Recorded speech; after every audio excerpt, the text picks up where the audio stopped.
We begin at 5 with continuing coverage of a deadly shooting at Legacy Good Samaritan Hospital in Northwest Portland. Today, police identified the suspected shooter. They say he is 33-year-old Pontiac's Kane Cowles. He is accused of shooting and killing hospital security guard Bobby Smallwood on Saturday and injuring a hospital employee. The Oregonian reports Cowles had also threatened hospital staff in the days leading up to the shooting. Thanks for joining us. I'm Evan Watson. Police shot and killed Cowles Saturday afternoon after tracking him down in Gresham. He got to Gresham from the hospital with help from a friend who had no idea what Cowles had done. I turned it off immediately and I told him we are not running from police. And that friend spoke with us today in a story you'll only see on KGW. He describes how he unknowingly became a getaway driver and the moments when police caught up to them. Here's Blair Best with this exclusive interview.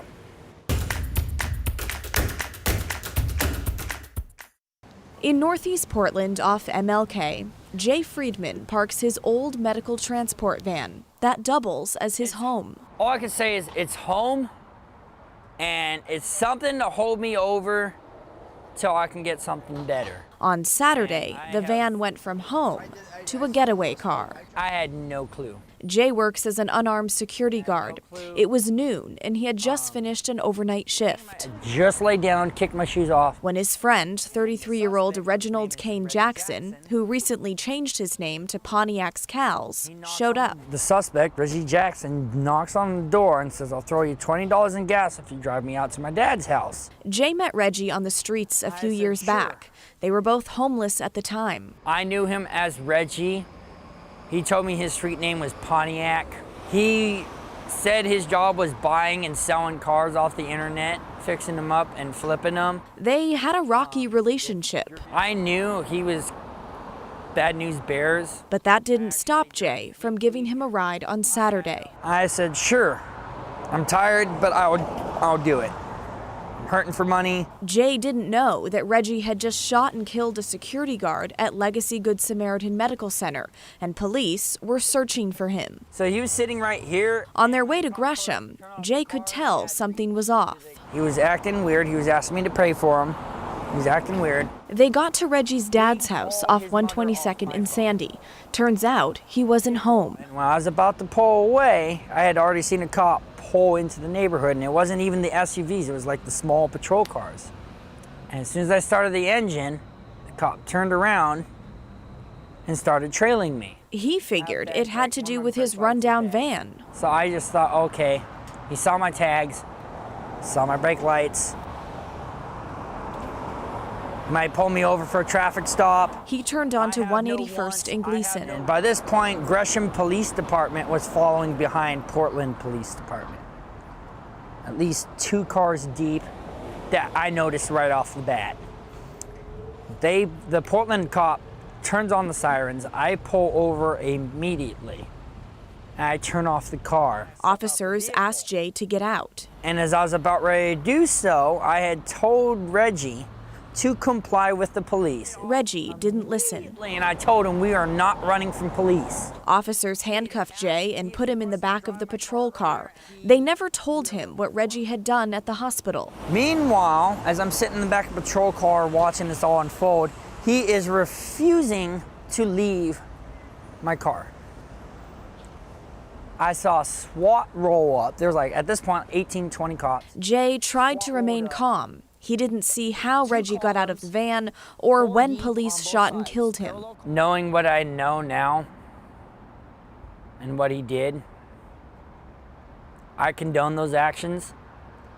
Cops did what they had to do.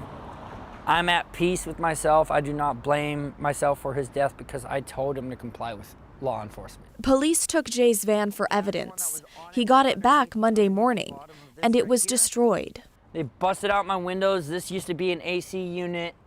Obviously, they took that out. This is where you see the real damage. Honestly, I'm at the point where nothing surprises me anymore. His thoughts are with the family of the hospital security guard. But my hats go off to the family and condolences.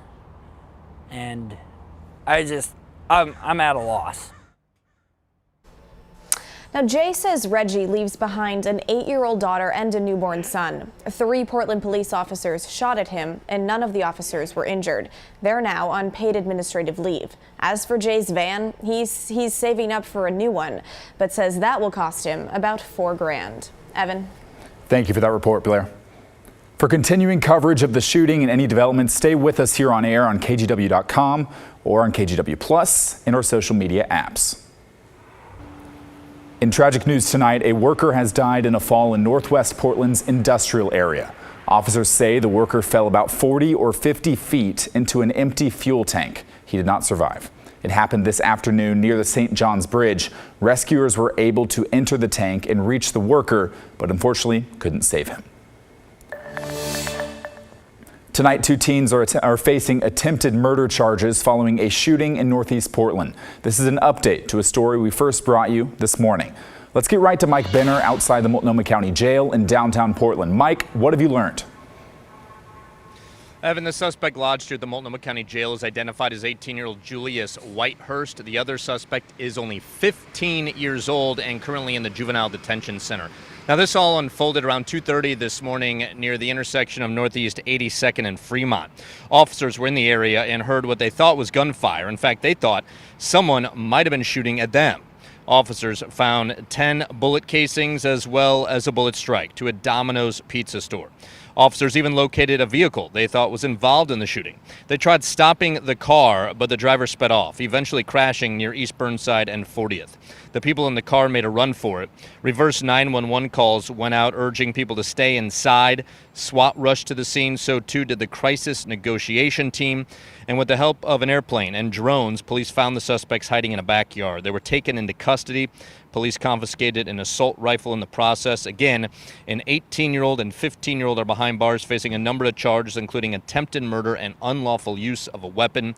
A third person, a juvenile, is also caught up in this whole thing, but apparently not to the level of the other two, as that person was released to family. Evan. Thank you, Mike. One man is dead after a crash into a lake in Beaverton. Authorities say 56-year-old Mark Shelton drove into the lake early this morning. Unfortunately, he did not survive. A neighbor shared these pictures with us as a tow truck pulled his car from the lake. It's unclear at this point what caused the crash. And more trouble on the roads today with a person who drove into a ravine off West Burnside. It happened this morning in the Arlington Heights neighborhood. Rescuers were able to use ropes to get to the driver and remove them from that ravine safely. That person is now being evaluated at the hospital. No word yet on what caused this crash either. Let's turn to wildfire season in the Northwest. There are currently about 20 fires currently burning throughout Oregon and Southwest Washington as the summer fire threat ramps up.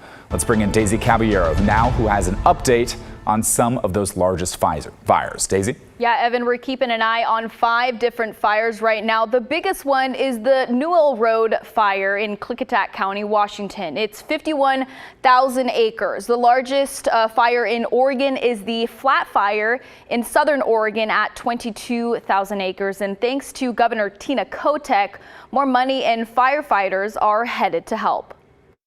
Wildfire season is in full swing from Southwest Washington to Southern Oregon. It's not that surprising. We first start with the Newell Road fire in Klickitat County, Washington.